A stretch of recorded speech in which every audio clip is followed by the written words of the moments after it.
સુરતની ઈએસઆઈસી કામદાર વીમા હોસ્પિટલમાં છેલ્લા 8 થી 9 વર્ષથી હાઉસકીપિંગનું કામ કરતા આશરે 20 જેટલા કર્મચારીઓને અચાનક નોકરીમાંથી છૂટા કરી દેવાયા હોવાના આક્ષેપ સામે આવ્યા છે। કર્મચારીઓનો આરોપ છે કે કોઈ પણ લેખિત નોટિસ કે પૂર્વ જાણ કર્યા વગર નવા કોન્ટ્રાક્ટર દ્વારા સીધા ફરજ મુક્ત કરી દેવામાં આવ્યા છે। આ ઘટનાને લઈને કર્મચારીઓમાં ભારે રોષ ફેલાયો છે।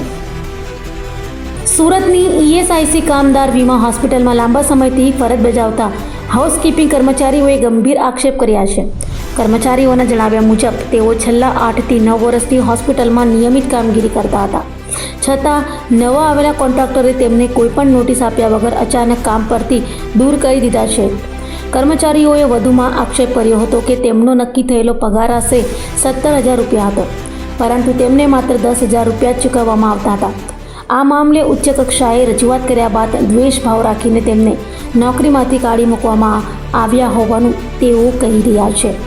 વર્ષોથી વફાદારીપૂર્વક સેવા આપતા શ્રમિકોને અચાનક છૂટા કરી દેવાતા હવે તેમના પરિવારના ભરણપોષણની ચિંતા ઊભી થઈ છે।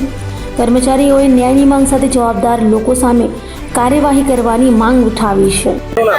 મારું નામ ચેતન બાબાભાઈ રાઠોડ।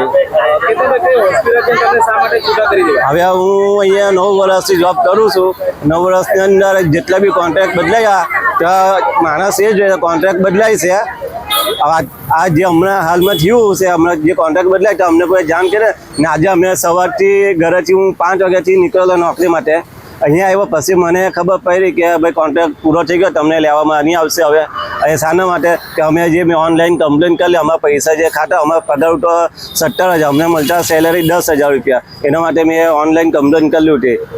એના માટે આ કર્યું છે આ લોકો અમારા માટે, તો અમને પાછા રિક્વેસ્ટ કરીએ છીએ અમને કે અમને પાછા રિટર્ન લઈ લેવો હોસ્પિટલમાં। મારું નામ મધુબેન હર, ઈએસઆઈસી હોસ્પિટલ છે અને અમે 5-6 વર્ષથી જોબ કરીએ છીએ અહીંયા, અને અમે અમારું કામ ઈમાનદારીથી કરીએ છીએ। કોઈ દિવસ અમે અમારા કામમાં કોઈ જાતનું એ રાખ્યું નથી। આ હોસ્પિટલ એટલી ખરાબ હતી જ્યારે હમણાં નવી ચાલુ થઈ ત્યારે કે અમારા હાથમાં પણ કાણા પડી ગયા છે। એવું અમે કામ કર્યું છે।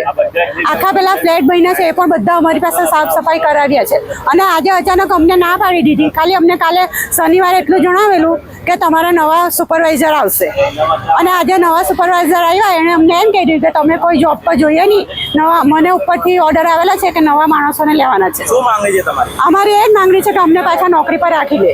અમે બધા ગરીબ પરિવારના છે, મિડલ ક્લાસ છે, બધા ભાડાના રૂમમાં રહીએ છીએ। કોઈના પોતાના ઘર બી અમુકના નથી, અમુકના હસબન્ડ બી નથી।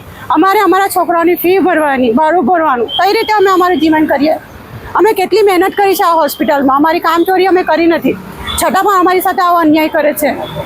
આગળ પણ એ લોકો અમારી સાથે એક ચાલ રમી ગયેલા કે જો અમારી સેલેરી વધારે આવતી હતી કે એ લોકો ખાઈ જતા હતા, એના માટે અમે ખાલી કમ્પ્લેન કરેલી અને એના માટે ઓબ્જેક્શન ઉઠાવેલો, એ કારણથી અમને આ કર્યું છે એ લોકોએ।